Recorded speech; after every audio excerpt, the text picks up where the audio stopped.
నమస్తే. మనము త్రిపుర రహస్యం అనేటువంటి ఒక టెక్స్ట్‌ని మనము శ్రవణం చేసుకుంటూ ఉన్నాము.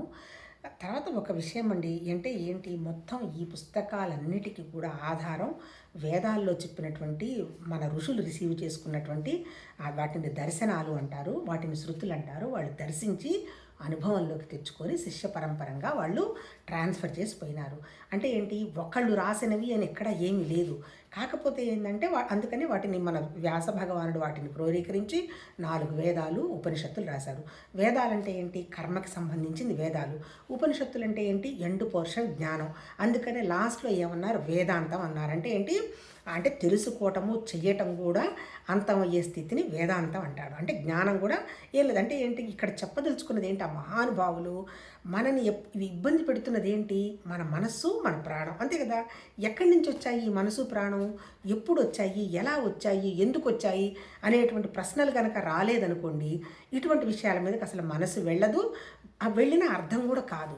కాకపోతే అందుకని దీన్నే ఏమంటారంటే ఏదో తెలుసుకోవాలంటే ఏంటి, ఈ భౌతికంగా ఉన్న విషయాలన్నీ వండర్ఫుల్గా అనుభవించేసాం, ఇంకా ఇక్కడ ఏమీ అసంతృప్తి లేదు, ఇక చాలు అన్నీ ఉన్నాయి. అంటే ఏంటి, పిల్లలు, బంధువులు, ఆస్తులు, తర్వాత ఇంకా అన్ని తర్వాత తల్లి తండ్రి అన్నీ అయిపోయినాయి. ఇంకా ఏంటి అయిపోతున్న తర్వాత అసలు ఏంటి గొడవంతా ఏంటి, ఒక్కొక్కళ్ళని చూస్తే ఒక రకం, ఒకళ్ళ మనసు చూస్తే ఒకళ్ళది అసలు బాధే లేదనుకున్నది ఏదో బాధపడుతూ ఉంటారు, బోలెడు బాధలు అసలు ఇస్ నథింగ్ అంటుంటారు. వీటన్నిటికీ కారణం ఏంటి అనేటువంటి వ్యవహారం అంతా ఎక్కడ రావాలి, మనసుకు రావాలి. ఎందుకు, మనకు వచ్చినటువంటి వ్యవహారం అంతా మన మనస్సు మన ఆలోచనలే. ఎందుకు వస్తున్నాయి మన మనసు ఆలోచనలు, నాకు ప్రాణం ఉంది కాబట్టి మనసు ఆలోచనలు వస్తున్నాయి. ప్రాణం లేకపోతే శరీరం ఉంటుంది, అన్నీ ఉంటుంది, దీనికి అసలు ఒక పేరుతో కూడా పిలవరు, అంతే. కట్టె బయటపడేయని అంటారు, లేదు అంటే శవాన్ని బయటపడేయని అంటారు, అంటే పేరు పోతుంది. అంటే ఏంటి, నామరూపాలతోటి మనం ఈ భూమి మీదకి వచ్చి పడ్డాం. నామం అంటే ఆలోచన, రూపం అంటే మన ప్రాణం. అంటే ఈ నామరూపాలు కలిపేసేసి క్రియ చేసుకుంటూ పోతున్నాయి. ఏం క్రియ, ఒక్కొక్కళ్ళు ఒక్కొక్క క్రియ. ఒకళ్ళకు ఏదో డబ్బులు సంపాదిస్తే ఆనందంగా ఉంటుంది, ఒకళ్ళకి ఏదైనా చేసి పెడితే ఆనందంగా ఉంటుంది, ఒకళ్ళకు ఉన్నదంతా దానం చేస్తే ఆనందంగా ఉంటుంది. అలా ఉన్నదంతా దానం చేసిన వాళ్ళు ఉన్నారని కూడా ఈ దానం చేయని వాళ్ళకి తెలియదు, అంతే కదా. ఇప్పుడు రమణ మహర్షి ఆశ్రమం దగ్గర చాలామంది ఉన్నారు, ఉన్నదంతా వేసేసి నాకు ఆ భగవతత్వం తప్ప ఇంకేమీ వద్దు అని కూర్చున్న వాళ్ళు ఉన్నారు. అలా అసలు అటువంటి ఆలోచనే లేదనుకోండి, స్వార్థం తప్ప ఇంకొకటి తెలియదు అనుకోండి, వాళ్ళకి అసలు అలాంటి ఆలోచనలు ఎలా వస్తాయి. ఇప్పుడు ఇక్కడ నేను చెప్పదలుచుకున్నది ఏంటంటే, ఈ మనసును ఉపయోగించి ప్రాణశక్తిని ఎలా పెంచుకోవాలి అనేటువంటి విషయం మీద మన మహా ఋషులు, ముఖ్యంగా చెప్పాలంటే ఉపనిషత్తుల ఋషులు, వాళ్ళ యొక్క మేధా సంపత్తి ఇంతవరకు ఎవరికీ లేదుట. అంతే, నిజంగా ఇప్పుడు అర్థం చేసుకోవాలంటే కూడా మహా కష్టంగా అనిపిస్తుంది.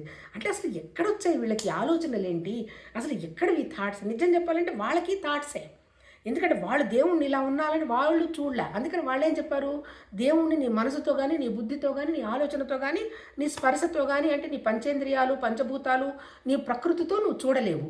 కాకపోతే ఉన్నదనేటువంటి విషయం నీకు తెలుస్తుంది. ఎలా తెలుస్తుంది, నీకు అనుభవం వస్తుంది అన్నాడు.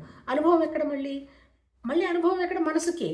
అప్పుడు ఎప్పుడు వస్తుంది నీకు అనుభవం, నీ మనసులో ఏ విషయాలు లేకపోతే, ఏ కోరికలు లేకపోతే, ఏ టెన్షన్స్ లేకపోతే, ఏ ఆలోచనలు లేకపోతే, అది నువ్వు అప్పుడు నీ మనసు అనుభవంలో ఫాలో అవుతుంది అంటాడు. అనుభవం అంటే ఏంటి అనుభవం, మళ్ళీ వాళ్ళు చెప్పింది భగవతత్వం అనేది నామరూపాలు లేనిది, చలనం లేనిది, ఒకే ఒక రకంగా ఉన్నటువంటి ఒక వండర్ఫుల్ జ్ఞానం.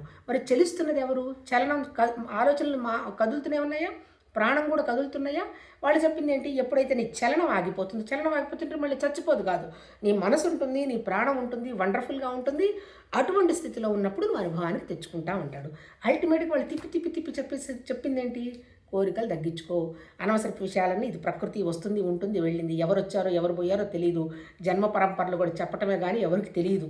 ఇదిగో ఈ జన్మ శంకరాచార్య ఇట్లా వచ్చి పుట్టాడని చెప్పిన వాళ్ళు లేరు, వ్యాస భగవానుడు ఇలా వచ్చి పుట్టాడని చెప్పాడు లేడు. అందుకే భగవద్గీతలో ఏమంటాడు, అసలు పుట్టుక లేదు మరణం లేదన్నాడు. ఎందుకు లేదు, నిరాకారానికి పుట్టుక మరణం ఎక్కడి నుంచి వస్తుంది, భౌతికానికే పుట్టుక మరణం ఉంది. మరి భౌతికమే అని తెలియాలి అంటే మనకి అక్కడ ఏముందని తెలియాలి. దానికే ఆ మహానుభావులు ఇప్పుడు మనకు భగవద్గీత ఏంటి, ఉపనిషత్తుల సారాన్నంతా క్రోడీకరించి బ్రహ్మసూత్రాలు భగవద్గీతగా వ్యాస భగవానుడు రాశాడు. దాన్ని ప్రస్థానత్రయం అంటారు. అసలు వండర్ఫుల్ అంటే అసలు ఉపనిషత్తులైన అర్థం చేసుకోండి, అంత మన జీవితం సరిపోదు అది పూర్తిగా అర్థం చేసుకోవడానికి. అందుకే శంకరాచార్య గారు 10 ఉపనిషత్తులకి భాష్యం రాశారు. ఈ 10 ఉపనిషత్తుల సారం తిప్పి సారం ఒకటే, కానీ బాగా ఒక్కొక్క ఋషి ఒక్కొక్క తత్వం మనకి బాగా ఎన్లైటన్ చేస్తుంది. అంటే ఉన్నదంతా ఒకటే ఒకటి. మనకి బయట కనపడుతున్నది అదే, లోపల కనపడుతున్నది అదే, సర్వత్రా ఉన్నది అదే కదా. మరి దాన్ని ఆపుతున్నది ఏంటి? మన అజ్ఞానం. ఏంటి అజ్ఞానం? మనం తయారు చేసుకున్నటువంటి భౌతికం. మరి భౌతికం ముందు పుట్టిందా, అజ్ఞానం ముందు పుట్టిందా? అవన్నీ దానికేం చెప్తారు వాళ్ళు? అసలు నిజంగా వింటుంటేనే యాక్చువల్గా ఈ పుస్తకం కూడా ఇదే కనెక్షను, త్రిపుర రహస్యం కూడా. ఆయన చెప్పేది ఏంటి? ఫస్ట్ ఒక నిర్వికల్పంగా ఒక స్థితి ఉన్నది, వదిలేద్దాం. ఈ నిర్వికల్పమైన స్థితి ఒక ఆలోచన చేసేసింది, ఓకే, అది కూడా వదిలేద్దాం. దాని తర్వాత ఏమైంది?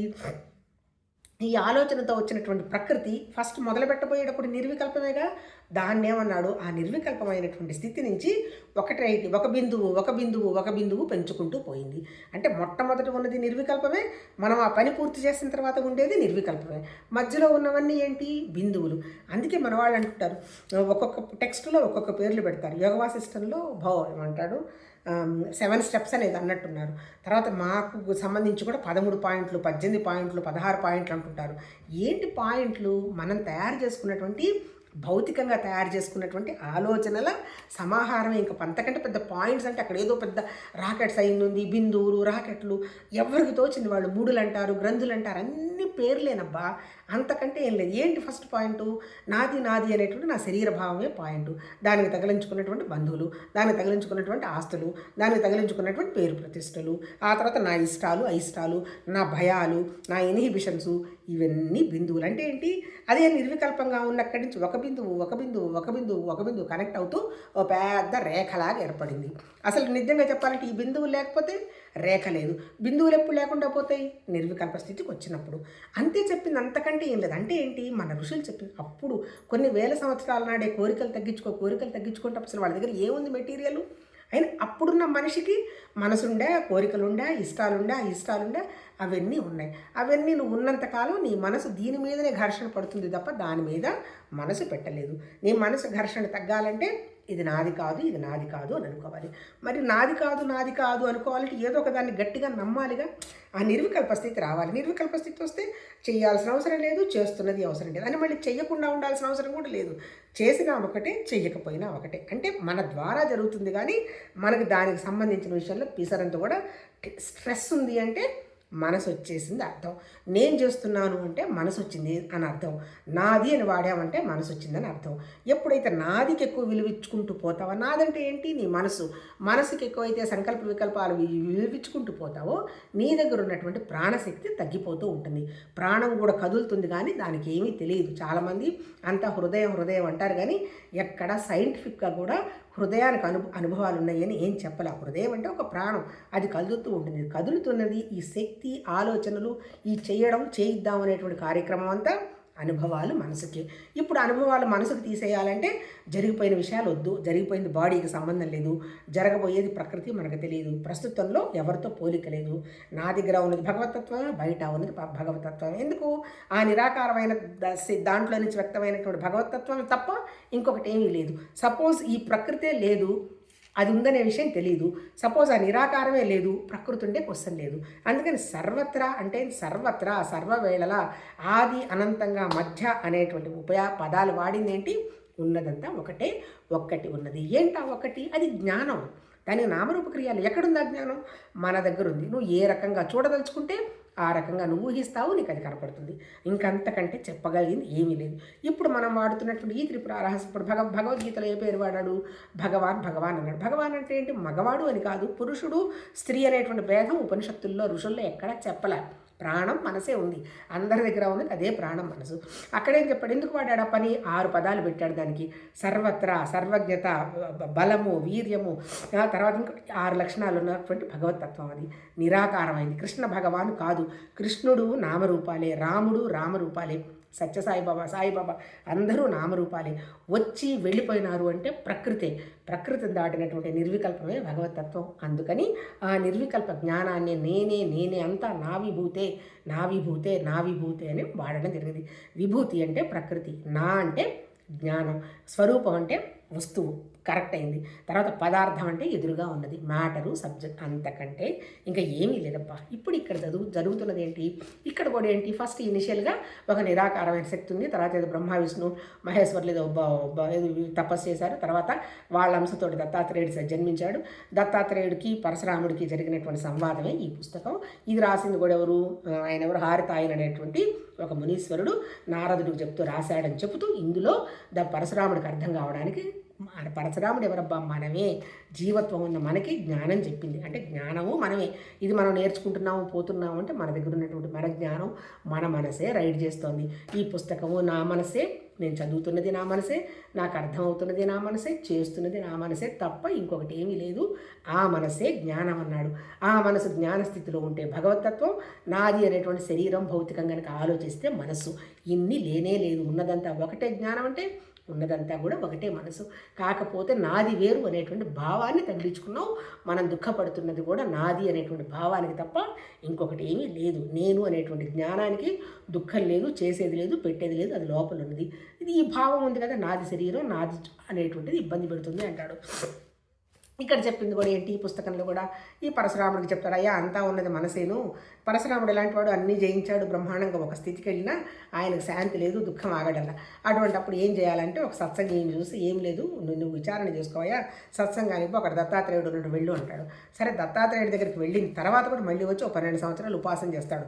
నా టైం అంతా వేస్ట్ అయిపోయిందా అని బాధపడతాడు. ఏం వేస్ట్ కాదయ్యా, అన్నీ అవసరమేను, అది లేదు, అది నువ్వు చేస్తే కదా, అది తెలియదు అని నువ్వు తెలుసు అని చెప్పగలుగుతావు, లేకపోతే ఎలా చేస్తావు, రా కూర్చో, అన్నిటికీ ఉన్నది మనసేనయ్యా. మనసును కనుక నువ్వు ఆ నిర్వికల్పం కనుక పెట్టావంటే నువ్వు పెట్టావంటే నువ్వు విషయాన్ని గ్రహించుకోవచ్చు. కాకపోతే ఏంటి, మనసు భౌతికం కాబట్టి అదే సత్యమని ఊహించుకుంటూ ఉంటారు, అవన్నీ కాదు. తర్వాత నువ్వు భావశుద్ధి చేసుకో. భావశుద్ధి అంటే ఏంటి, ఒక సంకల్పం పెట్టామంటే నో నెగటివ్, వెళదామంటే వెళదాం, చేద్దామంటే చేద్దాం, అవుతుందా కాదని పెట్టామంటే చచ్చినా కాదు, అవ్వకుండా అంటే ఏంటి, ఆ భావశుద్ధి నువ్వు చేసుకోవాలి అంటే నిర్వికల్ప స్థితి నా దగ్గర తత్వం ఉందని డెవలప్ చేసుకొని చెప్పిన తర్వాత జ్ఞానఖండ సారంలో జ్ఞానం అంటే ఏంటి, నిరాకారమైనటువంటి స్థితి, ఎవరికి అందేది కాదు. ఒక జనకుడికి ఏదో అందింది, ఆయన దగ్గర కనుక్కోపోమ్మని అమ్మ వెళ్ళిపోయిన తర్వాత నెక్స్ట్ వచ్చి మనం ఇప్పుడు 16 కూడా ఏం చెప్పాడు, అష్టావక్రుడు జనకుడు దాంట్లో చెప్తాడు ఏంటి, సంకల్పం వికల్పం నిర్వికల్పం అంటే ఏందో చెప్తే, ఏమీ లేని స్థితి కనుక ఉంటే భగవతత్వం అయ్యా. ఆ స్థితికి రావాలంటే నువ్వు రోజు వస్తూనే ఉంటావు కానీ నువ్వు గ్రహించటం లేదు. అది ఎప్పుడు నిన్ను అంటిపెట్టుకునే ఉంది ఆ భగవతత్వం. ఎందుకు అంటిపెట్టుకుంది, నువ్వు ధ్యానం చేసుకుంటూ కూర్చొని నువ్వు తెలియకుండా కొంతసేపు మర్చిపోతావు, ఆ స్థితిలో ఉంటావు. ఆ తర్వాత నిద్రపోతున్నావు, నీకు తెలియడం లేదు.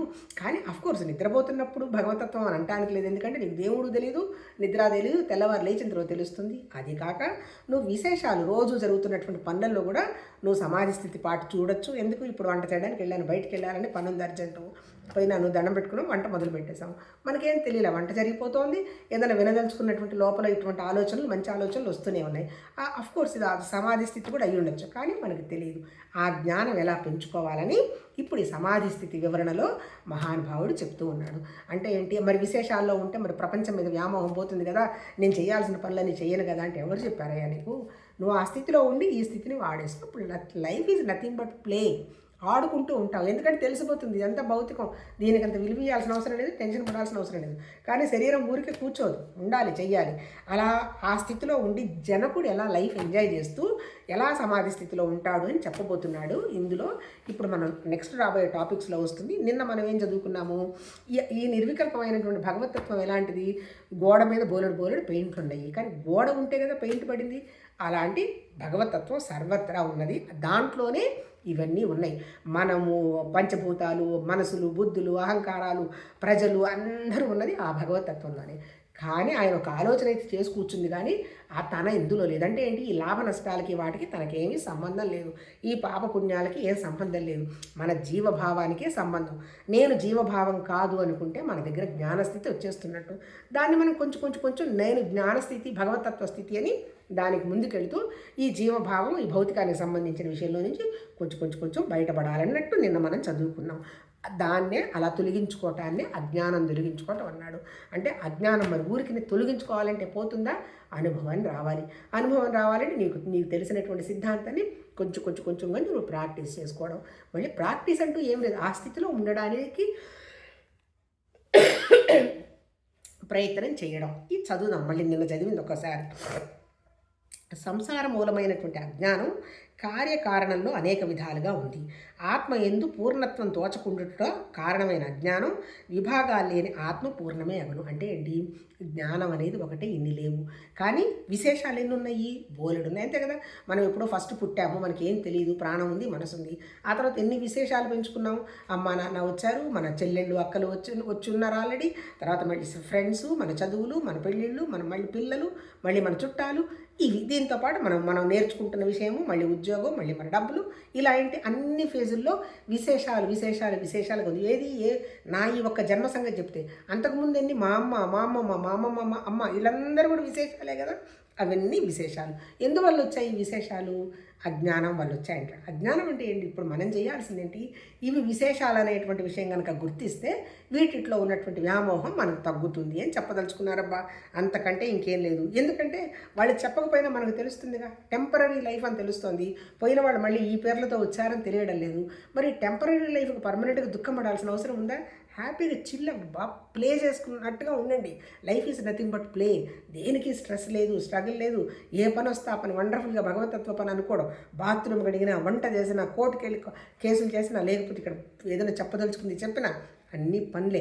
మాట్లాడేటప్పుడు వండర్ఫుల్గా భగవతత్వ ప్రాసెస్లో మాట్లాడటం, తర్వాత తినేటప్పుడు మంచి ప్రసాదం వండర్ఫుల్గా ఎంజాయ్ చేస్తూ తింటాం.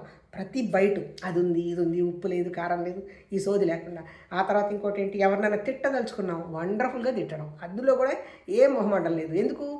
అది కూడా భగవతత్వమే. అది అమ్మని ఏం పెద్ద డోర్ మ్యాట్ లాగా ఉండాల్సిన అవసరం కూడా లేదు అనే చెప్పారు మన ఋషులు. You are everything, you are divine. నువ్వు బలహీనుడు కాదు.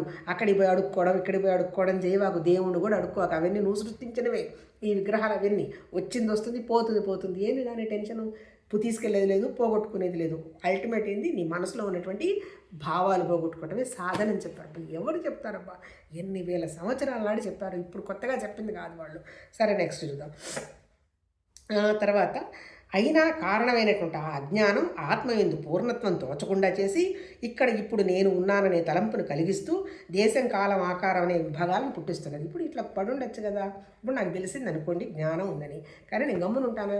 అక్కడికి పోవాలి, ఇక్కడికి పోవాలి, అది చెయ్యాలి, ఇది చెయ్యాలి, ఇది ఇట్లా అది ఇట్లా నడుస్తూనే ఉంటుంది. నేను నడవకుండా ఉండేంత దైవత్వ స్థితిలో ఉన్నారని ఎవరైనా చెప్పడం అంటే అబద్ధం. ఎందుకు? జీవత్వ భావం ఉన్నంత వరకు తప్పదు. కాకపోతే పాతకాలంలో ఉన్నంత టెన్షన్ లేకపోవచ్చు, కానీ చేయాల్సినవన్నీ ఉంటుంది కదా. మరి ఈ అజ్ఞానం అంతా తీసుకెళ్ళి ఆ భగవతత్వం మీద పడేసి ఇదే సత్యం అనుకుంటూ కూర్చుంటూ ఉన్నాం. ఇప్పుడు మనం చేయాల్సింది ఏంటి? ఇదంతా భగవతత్వ పని కాదు, అజ్ఞానం ఇదేదో జరిగిపోతుందనే, దీనికన్నా స్ట్రెస్ లేదు, ఆ పరమాత్మ తత్వ పని జరిగిపోతుంది అనేటువంటి ఆ స్థితిలో ఉండి ఇది ఇట్లా అది ఇట్లా అప్పుడు ఇప్పుడు ఇవన్నీ మారిపోవాలి. అంటే అర్థం ఏంటి? భవిష్యత్తుకు జరిగిపోయిన విషయాల గురించి ఒక ముక్కు ఎత్తుకోకూడదు, జరగబోయే విషయం గురించి పిసరంత భయపడకూడదు, ప్రస్తుతంలో పోల్చుకోకూడదు.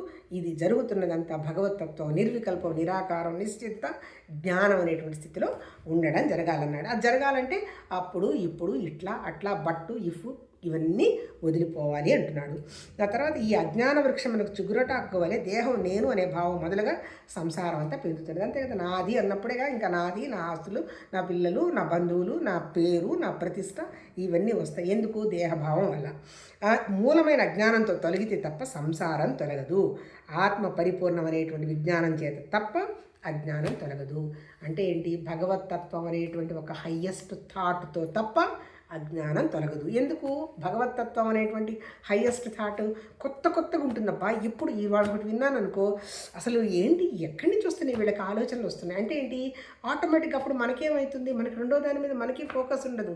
అంటే ఏంటి, దాన్ని ఏమంటారు, బుద్ధికి మంచిగా వండర్ఫుల్గా మంచి ఆహారం వస్తూ ఉంటుంది. అంటే ఏంటి, ఎప్పుడు వస్తుంది నీకు ఆహారం? తెలియని విషయం మీద మనసు పెట్టి దాన్ని వాళ్ళు చేసుకుంటూ పోయినప్పుడు మన బుద్ధికి వికాసం వస్తుంది, అప్పుడు అజ్ఞానం తొలుగుతుంది అన్నాడు. మన ఋషులు మహానుభావులు చేసింది అదే. వాళ్ళన్నీ పెట్టుకున్నారు, కానీ వాళ్ళకేముంది, హ్యాపీగా అడవుల్లో మళ్ళీ అన్ని ఫెసిలిటీస్ కలగజేసేవాళ్ళు. ఎందుకంటే వాళ్ళ మంచి మేధా సంపత్తి ఉండేది. ఇది ఇట్లా అని సలహాలు ఇచ్చారు. లేకపోతే ఈ మనుసూత్రాలేంటి, ఆ సూత్రాలేంటి, ఇవన్నీ ఎవరు రాశారు? చాణక్యుడేంటి? ఇవన్నీ వాళ్ళ మేధాశక్తి ఉండబట్టే. అప్పుడప్పుడు కూడా సొసైటీలో ఎలా ఉండాలి, భార్యతో ఎలా ఉండాలి, భర్తతో ఎట్లా ఉండాలి, కామసూత్రాల దగ్గర నుంచి రాసి పెట్టారబ్బా వాళ్ళు. అంటే ఏంటి, వాళ్ళ చిన్న విషయాలు కాదు అవన్నీ. అంటే ఎప్పుడు నేను చెప్పేది ఏ స్టడీ లేని రోజుల్లో. అందుకని వాళ్ళు ఏం చెప్పారు, అన్నిటికీ మూలం విద్య. విద్య డెవలప్ చేసుకోవాలి అంటే గురుకులాలు పెట్టారు. అందరికీ తీసుకెళ్ళి ఒక 10-15 సంవత్సరాలు అక్కడే ఉండి నేర్చుకుని అన్నీ వచ్చిన తర్వాత అప్పుడు గృహస్థాశ్రమానికి వెళ్ళారు. మళ్ళీ గృహస్థాశ్రమంలో ఫుల్గా అందరినీ కాపాడడము చేయడం అంతా చేసిన తర్వాత మళ్ళీ వానప్రస్థం. వానప్రస్థం అంటే ఉంటారు, ఏం పట్టించుకోరు, అన్నీ నాకే కావాలని ప్రతి దాంట్లో వేలు పెట్టి తిట్లు తింటారు. వాళ్ళ కావాలి వాళ్ళు పడుతున్నారు, ఏదైనా అడిగితే చెప్పు, లేదంటే హ్యాపీగా నువ్వు చదువుకుంటూ కూర్చో, అట్లా. అది వానప్రస్థం. అది అయిపోయిన తర్వాత సన్యాసాశ్రమం. చాలు, భగవతత్వం తప్ప నాకు ఇంకా ఏమి అక్కర్లేదు, నన్ను అడగవాకండి భౌతికానికి సంబంధించినది, ఏదైనా దేవుడికి సంబంధించిన విషయం ఉంటే రా కూర్చుందా మాట్లాడుకుందాం అనేది సన్యాసాశ్రమం. ఇటువంటి రూల్స్ అన్నీ ఆ మహానుభావులు పెట్టారబ్బా. 15 సంవత్సరాల ఎడ్యుకేషన్ వల్ల బుద్ధి వికాసం జరుగుతుంది. అందుకే చూడండి, చదువు ముఖ్యం, చదువు ముఖ్యం అంటే చదువు అంటే డబ్బుల కోసం కాదు. చదువు మనకేంటి, ఒక దాని మీద ఆలోచన చేస్తూ ఉంటాం. మనసు అన్నిటికీ మూలం మనసే కదా. మనసు దాటి ఏమీ లేదు. మనసుని మనం ఒక దాని మీద నిలపాలి అంటే వికాసం కలగాలి. వికాసం కలగాలంటే నేర్చుకోవాలి. అందుకే ఏం చెప్పారు, చచ్చిపోయేంత వరకు కొత్త కొత్త కొత్త కొత్త విషయాలని నేర్చుకో. అది నీకు పనికి వచ్చినా పర్వాలా, పనికి రాకపోయినా పర్వాలా. ఏంటి దానివల్ల, మనసు ఎంగుగా ఉంటుంది. బుద్ధి వికాసం వెంటనే చూసిన వెంటనే విషయం అర్థమైపోతూ ఉంటుంది. అది మన ఋషులు చెప్పారు, వాళ్ళు అనుభవించి చెప్పారు. నిజంగా దేవుడు ఉన్నాడు, స్వర్గం ఉంది, కొబ్బరికాయలు కొట్టండి అవి చెప్పలేదబ్బా వాళ్ళు. పాపం నీ మనసుని ఎట్లా అవి చేసుకోవటం సాధ్యం కాదు కాబట్టి చిన్న చిన్నగా మొదలు పెట్టుకోండి అని చెప్పారు. అల్టిమేట్ ఏంది, ఎందుకు చేస్తున్నామని కనుక నువ్వు ఆలోచన చేస్తే మన బుద్ధి వికాసం చెందుతూ ఉంటుంది. ఆ తర్వాత ఈ ఒక సెంటెన్స్ చదివి వదిలేద్దాం. మూలమైన అజ్ఞానం తొలగితే తప్ప సంసారం తొలగదు. ఆత్మ పరిపూర్ణం అనేటువంటి విజ్ఞానం చేత తప్ప అజ్ఞానం తొలగదు. అంటే రెండు చూడు, అజ్ఞానం తొలగాలి అంటే భగవతత్వం తప్ప ఇంకొకటి ఏమీ లేదు, అది నా దగ్గరగా ఉంది అనేటువంటి పరిపూర్ణమైనటువంటి జ్ఞానం ఉందనేటువంటి విషయాన్ని గ్రహించితే తప్ప సంసారం తొలగదన్నాడు. అల్టిమేట్గా ఏంటి, ఉన్నది ఒకటే ఒకటి జ్ఞానం, నాలెడ్జ్. మనం చేయాల్సింది మన జ్ఞానాన్ని పెంచుకుంటూ పోవాలి. ఏ పనన్నా చెయ్యి, తప్పలేదు. దాంట్లో నాకు అభివృద్ధి ఉందా లేదా, నేను ఎందుకు చేస్తున్నాను. ఎవల్యూషన్ అంటే బుద్ధికి వికాసం చెందించుకోవటమే ఎవల్యూషన్. బుద్ధి వికాసం చెందుకోవాలంటే స్టెప్ బై స్టెప్ చెప్పు. నువ్వు చేస్తున్న ప్రతి పనిలో కూడా మెకానికల్గా చేయకుండా మ్యాగ్నెటిక్గా, ఓహో వావ్ ఇది అర్థమైంది, ఇది కదా అనేటువంటి స్థితికి వెళ్ళినప్పుడు, ఓహో ఉన్నదంతా ఒకటేనబ్బా, ఇక్కడ ఏమీ లేదు, నా మనసు ఆడిస్తున్న నాటకాలు తప్ప ఇంకేమీ లేదు, ఈ మనసును భౌతికంగా పెట్టి అది చేసి ఇది చేసి ఇది చేయాల్సిన అవసరం అంతకంటే లేదు.